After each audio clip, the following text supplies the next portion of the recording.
नमो बुद्धाय। फिर से एक नया वीडियो लेकर आया हूं आपके लिए।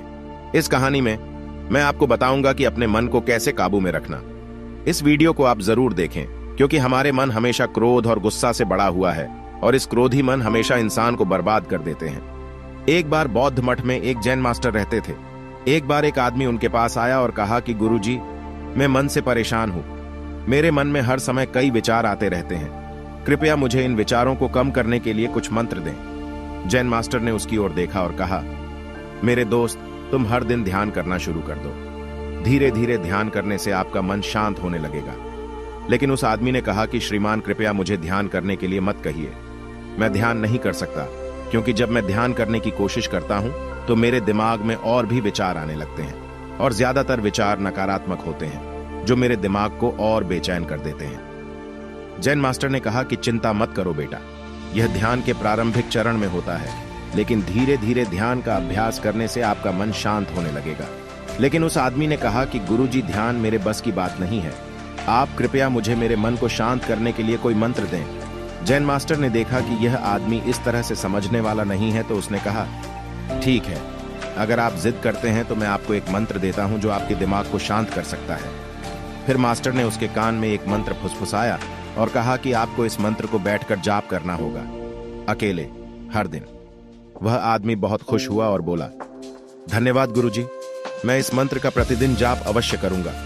जैसे ही वह जाने के लिए वापस मुड़ने वाला था, जैन मास्टर ने कहा, लेकिन एक बात याद रखें कि इस मंत्र का जाप करते समय बंदर के बारे में न सोचें, अन्यथा मंत्र अप्रभावी हो जाएगा। उस आदमी ने कहा, गुरुजी, मैं बंदर के बारे में क्यों सोचूंगा? मैंने अपने पूरे जीवन में कभी बंदर के बारे में नहीं सोचा। आप इसकी चिंता न करें। और वह वहां से चला गया। वह आदमी खुशी खुशी घर वापस आया और मंत्र जपने बैठ गया। जैसे ही उसने मंत्र का जाप करना शुरू किया, उसे जैन मास्टर के शब्द याद आए कि जब आप इस मंत्र का जाप करें तो बंदर के बारे में न सोचें। जैसे ही उसे गुरु की बातें याद आईं, उसके दिमाग में बंदर की तस्वीरें आने लगीं। वह बंदर के विचारों को नजरअंदाज करने की कोशिश करने लगा, लेकिन जितना ही उसने बंदरों को नजरअंदाज करने की कोशिश की, उतने ही उसके दिमाग में बंदर आने लगे और कुछ समय बाद उसका दिमाग बंदरों से भर गया। उस आदमी ने सोचा कि जैन मास्टर ने मुझे यह निर्देश क्यों दिया? अगर वह जानता था कि बंदर एक मुसीबत है तो उसे इसका उल्लेख नहीं करना चाहिए था। मेरे दिमाग में और कोई जानवर नहीं आ रहा है और बंदर नहीं जा रहे हैं। वह आदमी परेशान हो गया। उसने स्नान किया, नए कपड़े बदले और फिर से एक कमरे में मंत्र जाप करने के लिए बैठ गया। जैसे ही उसने अपनी आंखें बंद की, उसे बंदर दिखा। वह जहां भी देखता वे उसके चारों तरफ होते। वह रात को बंदरों को देखता, यहां तक कि वह अपने परिवार के सदस्यों के चेहरे में बंदरों को देखने लगा। आदमी पागल हो रहा था। वह जितना ही बंदरों को नजरअंदाज करने की कोशिश कर रहा था, उतने ही उसके दिमाग में बंदरों की बातें आ रही थीं। सुबह तक वह लगभग पागल हो चुका था। अगली सुबह वह वापस जैन मास्टर के पास दौड़ा और उन्हें सब कुछ बताया और कहा कि गुरुजी, आपने मुझे कैसा मंत्र दिया है। कल तक मैंने कभी बंदर के बारे में नहीं सोचा था और अब मेरा दिमाग पूरी तरह से बंदरों के विचारों से भर गया है और बंदर मुझे एक सेकंड के लिए भी नहीं छोड़ रहे हैं। कृपया मेरी मदद करें और मेरे दिमाग को इन बंदरों से मुक्त करें। जैन मास्टर ने कहा, ठीक है, बस आराम करो और मंत्र पढ़ना बंद करो, कुछ मत करो। वह आदमी निश्चिंत होकर बैठ गया और मंत्र पढ़ना बंद कर दिया। उसे आश्चर्य हुआ कि अब बंदर का तो ख्याल ही नहीं रहा, सब कुछ सामान्य हो गया। तब जैन मास्टर ने कहा कि मेरे दोस्त, मैं तुम्हें हमारे मन की प्रकृति के बारे में बताना चाहता था। कभी भी अपने मन से लड़ने की कोशिश मत करो। मन एक गति की तरह है, स्प्रिंग को जितना दबाओगे उतना उछलेगा।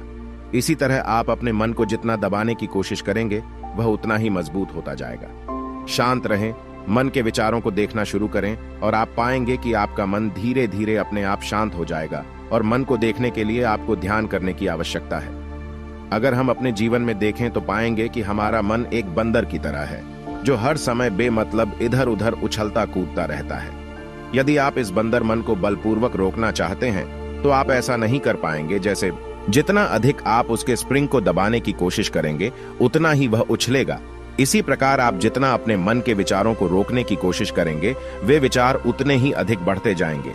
विशेषज्ञ कहते हैं कि एक इंसान का दिमाग एक दिन में 36,000 से 80,000 के बीच विचार पैदा करता है। अगर आप इन विचारों को जबरदस्ती रोकने की कोशिश करेंगे तो आप उन्हें रोक नहीं पाएंगे। इसके बजाय इसे रोकने का हर प्रयास इसे ऊर्जा देता है। इससे बचने का हर प्रयास ध्यान बन जाता है। जब आप किसी चीज से बचना शुरू करते हैं तो आप उस पर बहुत अधिक ध्यान देने लगते हैं। इसलिए विचारों को रोकने की कोई आवश्यकता नहीं है, केवल आपको अपने विचारों को अनासक्त देखना है। हमारे नियमित जीवन में आमतौर पर हम अपने विचारों को देखने में सक्षम नहीं होते हैं, लेकिन ध्यान में आप इसे आसानी से कर सकते हैं। इसलिए आपको अपने मन को देखने के लिए ध्यान का अभ्यास करने की आवश्यकता है।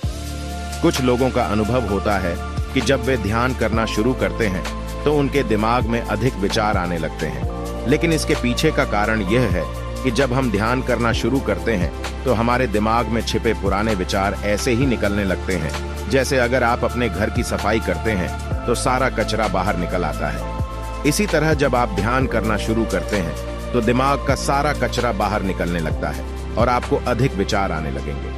लेकिन आपको इसकी चिंता करने की जरूरत नहीं है और अपने विचारों को आते और फिर जाते देखते रहें और अपना ध्यान अभ्यास जारी रखें। धीरे धीरे मन का सारा कचरा बाहर निकल जाएगा तो मन अपने आप शांत होने लगेगा और आपको कम विचार आने लगेंगे और लंबे अभ्यास से आप निश्चय ही अपने मन को वश में कर पाएंगे। पूरी कहानी सुनने के लिए आपका बहुत बहुत धन्यवाद।